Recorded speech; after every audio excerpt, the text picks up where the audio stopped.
નમસ્કાર વિદ્યાર્થી મિત્રો, સ્વાગત છે તમારું યુટ્યુબ ચેનલની અંદર। ધોરણ 9 ની અંદર અલગ અલગ આપણે સ્વાધ્યાય પોથીને લગતા પ્રશ્નોના જવાબો જોતા આવીએ છીએ, જેમાં ગુજરાતી વિષયની અંદર ત્રીજો પાઠ આવે છે પછી સાંભળ્યોજી બોલ્યા।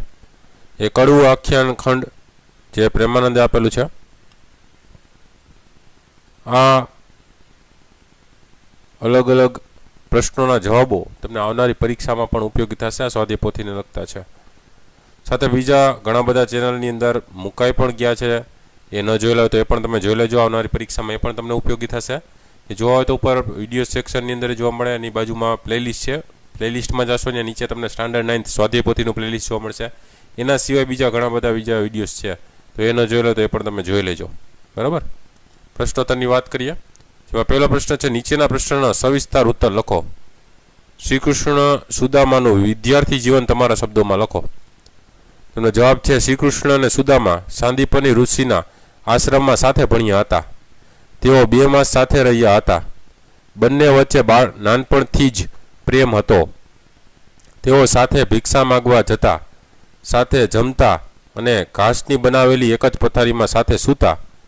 તેઓ એકબીજાને પોતાના સુખ દુઃખની વાતો પણ કરતા।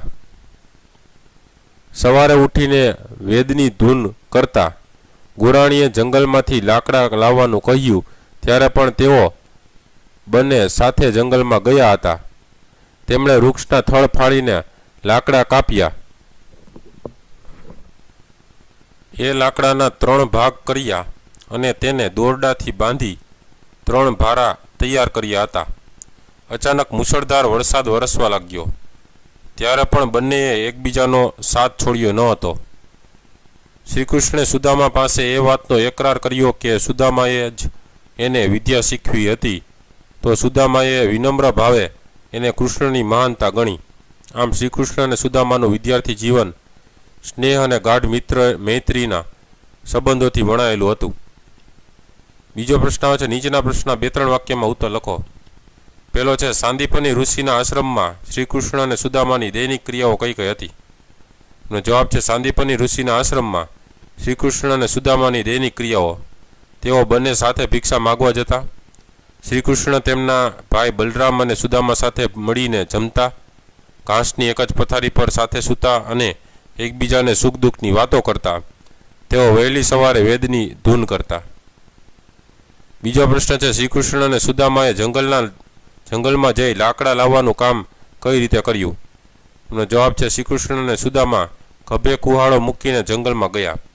જંગલમાં ઘણે દૂર સુધી જઈને વૃક્ષનું મોટું થડ ફાડ્યું, એના ટુકડા કર્યા, એના 3 ભાગ કરી એને દોરડાથી બાંધીને 3 ભારા તૈયાર કર્યા।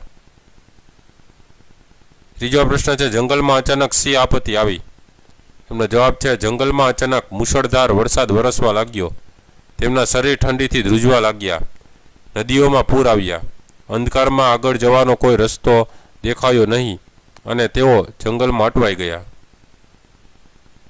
ચોથો પ્રશ્ન છે સાંદીપની ઋષિની ચિંતા તમારા શબ્દોમાં વ્યક્ત કરો। નો જવાબ છે સાંદીપની ઋષિ ગામડેથી પાછા ફર્યા ત્યારે તેમને જાણ થઈ કે ગોરાણીએ કૃષ્ણ અને સુદામાને જંગલમાં લાકડા લેવા મોકલ્યા છે। તે સમયે મુશળધાર વરસાદ વરસતો હતો। આ બંને ક્યાં અટવાયા હશે એની તેમને ચિંતા થઈ। પહેલાં તો તેમણે ગોરાણી પર ગુસ્સો કર્યો, પણ પછી તરત જ તેઓ વરસતા વરસાદમાં કૃષ્ણ અને સુદામાને શોધવા નીકળ્યા। જંગલમાં ટાઢમાં ધ્રુજતા કૃષ્ણ સુદામાને જોઈ તેમને આલિંગનમાં લીધા અને બંનેને આશ્રમમાં લઈ આવ્યા। પાંચમો પ્રશ્ન છે શ્રી કૃષ્ણ અને બલરામ વચ્ચે કઈ સ્પર્ધા થઈ હતી? નો જવાબ છે શ્રી કૃષ્ણ અને બલરામ વચ્ચે કોણ પહેલા વૃક્ષનું થડ ફાડે, કોણ પહેલા એમાંથી લાકડા કાપે અને કોણ પહેલા એ બાબતે સ્પર્ધા થઈ હતી।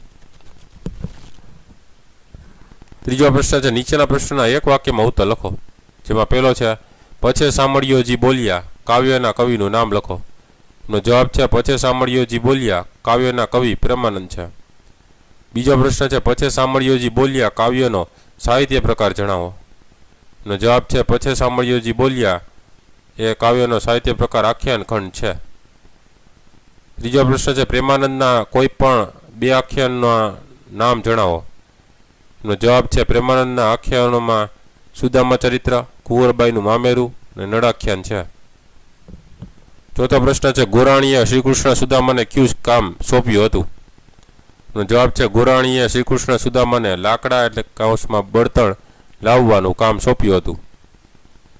પાંચમો પ્રશ્ન છે પછી સામળિયોજી બોલ્યા આખું કાવ્ય કોના સંવાદ રૂપે આગળ વધે છે? એનો જવાબ છે પછી સામળિયોજી બોલ્યા આખું કાવ્ય શ્રીકૃષ્ણ અને સુદામા વચ્ચેના સંવાદ રૂપે આગળ વધે છે.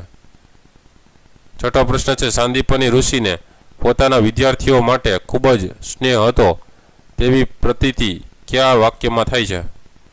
એનો જવાબ છે પછી ગુરુજી નિસળ્યા કહ્યું સ્ત્રીને તે કીધો કેર આપણા કદિયા સાથે ચાપ્યા વાક્યોમાં સાંદીપની ઋષિને પોતાના વિદ્યાર્થીઓ માટે ખૂબ જ સ્નેહ હતો તેવી પ્રતીતિ થાય છે. ત્યાર પછી આવે છે વ્યાકરણલક્ષી પ્રશ્નોના જવાબો. પહેલો પ્રશ્ન છે નીચે આપેલા શબ્દોની જોડણી સુધારીને લખવાની છે.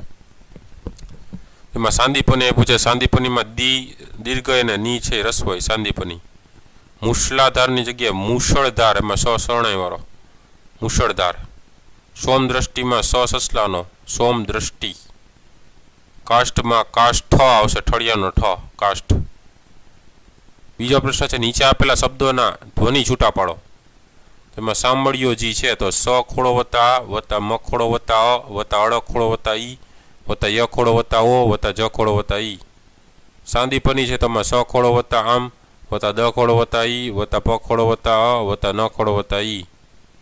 રણછોડ છે તેમાં ર ખોડો વત્તા અ વત્તા અણ ખોડો વત્તા અ વત્તા છ ખોડો વત્તા ઓ વત્તા ડ ખોડો વત્તા આ. દારિદ્ર છે તેમાં દ ખોડો વત્તા આ વત્તા ર ખોડો વત્તા ઈ વત્તા દ ખોડો વત્તા ર ખોડો વત્તા આ. ત્રીજો પ્રશ્ન છે નીચેના વાક્યોમાં રેખાંકિત સંજ્ઞાના પ્રકાર જણાવો. પહેલું છે હાજી સાંદીપની ઋષિને ઘેર મને કેમ વિસરે રે. તેના સાંદીપની શું છે કઈ સંજ્ઞા થાય તો કે વ્યક્તિવાચક સંજ્ઞા.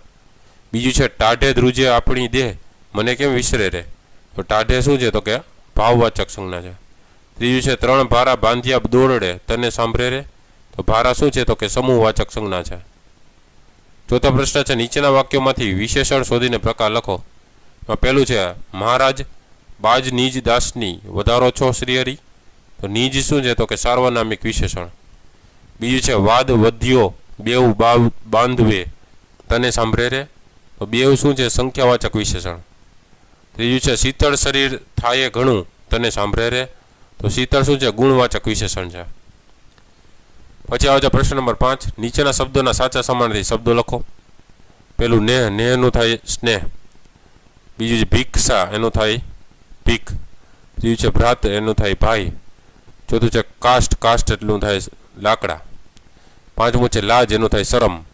છઠ્ઠું છે દારિદ્ર એનું થાય ગરીબબાઈ. સાતમું છે દાસ એનું થાય ચાકર. આઠમું છે સોમ એનું થાય ચંદ્ર. છઠ્ઠો પ્રશ્ન છે નીચે આપેલા શબ્દોને ધાતુ પ્રત્યે લગાવીને નવો શબ્દ બનાવો. પહેલું છે જાગવું ને રણ પ્રત્યે લગાવી નવો શબ્દ બનાવો તો થશે જાગરણ. બીજું શોધવું ને અક પ્રત્યે લગાવીને નવો શબ્દ બનાવો તો થશે શોધક. પ્રશ્ન નંબર 7 છે નીચેના વાક્યોમાંથી સર્વનામ શોધો. પહેલું છે આપણા સૂતા એક સાથે રે તને સાંભળે રે તો આપણા ને તને શું છે સર્વનામ છે. બીજું છે તમો પાસ અમો વિદ્યા શીખતા તને સાંભળે રે તો તમો અમો ને તને એ વાક્યમાંથી સર્વનામ થશે. આઠમો પ્રશ્ન છે નીચેના રૂઢિપ્રયોગના સાચા અર્થ શોધીને લખો. પહેલું છે હૃદય સાથે ચાંપવું એનો અર્થ થશે પ્રેમથી ભેટવું. બીજું થશે તેડી લાવવું એનો અર્થ થશે બોલાવી લાવવું. નવમો પ્રશ્ન છે શબ્દ સમૂહ માટે એક શબ્દ આપો. પહેલું છે ગોરના પત્ની એને કહેવાય ગોરાણી. બીજું છે જાડી ધારે વરસતો વરસાદ એને કહેવાય મુશળધાર. 10મો પ્રશ્ન છે સમાસ ઓળખાવો તો સમાસ જોતા જઈએ. સુખ દુઃખનું થાય દ્વંદ્વ. રણછોડ છે એનો થશે ઉપપદ સમાસ. મુશળધારનું થશે કર્મધાર્ય. મહારાજ કર્મધાર્ય અને સોમદ્રષ્ટિ કર્મધાર્ય સમાસ. 11મો પ્રશ્ન નીચે આપેલા તળપદા શબ્દોના શિષ્ટરૂપ આપો તો બધા તળપદા શબ્દોના શિષ્ટરૂપ જોતા જઈએ. પછેનું થાય પછી. મૂનનું થાય મુનિ. હૃદયનું થાય હૃદય. દહાડોનું થાય દિવસ. પાંચનું થાય પાસે. હુનેનું થાય મને. 12મો પ્રશ્ન નીચે આપેલા શબ્દોના લિંગ ઓળખાવો તો લિંગ જોતા જઈએ. ભિક્ષાનું થાય સ્ત્રીલિંગ, કુહાડોનું થાય પુલિંગ, ખોડનું થાય નપુંસકલિંગ, દાસનું થાય પુલિંગ, ધૂનનું થાય સ્ત્રીલિંગ, પૂરનું થાય નપુંસકલિંગ. 13મો પ્રશ્ન, નીચેના વાક્યોના કાળ ઓળખાવો. તો કાળ જોતા જઈએ. પહેલું છે ખાંધે કુહાડા વધરિયા, એને કહેવાય ભૂતકાળ. બીજું છે નદીએ પૂર આવ્યા ઘણા, એ થશે કાળ ભૂતકાળ. 14મો પ્રશ્ન, નીચે આપેલા શબ્દોમાંથી પૂર્વ પ્રત્યય અને પર પ્રત્યય જણાવો. તો પહેલું છે સામળિયો જી, તો સામળિયો વત્તા જી, જી છે પર પ્રત્યય છે. બીજું છે નાનપણ, તો નાનું વત્તા પણ, પર છે એ પર પ્રત્યય થશે પાછળનો.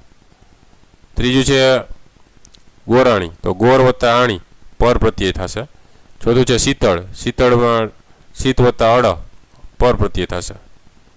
તો વિદ્યાર્થી મિત્રો આ હતા અલગ અલગ આ સ્વાધ્યાયપોથીને લગતા ત્રીજા આખ્યાન ખંડના લગતા પ્રશ્નોના જવાબો, જેમાં નાના મોટા દરેક પ્રશ્ન જવાબ આપણે જોયા. વ્યાકરણ લગતા પ્રશ્ન જવાબ પણ જોયા. આવનારી પરીક્ષામાંથી ઘણા બધા પ્રશ્ન જવાબ પૂછાઈ પણ શકે. તો વિડીયો ગમ્યો હોય તો લાઇક કરજો અને તમારા મિત્રો પણ વિડીયો શેર કરજો. સાથે ચેનલને સબસ્ક્રાઇબ ન કરી તો ચેનલને પણ સબસ્ક્રાઇબ કરીને બેલ આઇકન પર ક્લિક કરી દેજો, જેથી કરીને આવા જેટલા વિડીયોઝ મુકાય એની નોટિફિકેશન તમને જોવા મળે.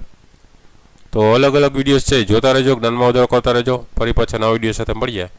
ત્યાં સુધી તમારી કાળજી રાખજો. Thank you very much and take care.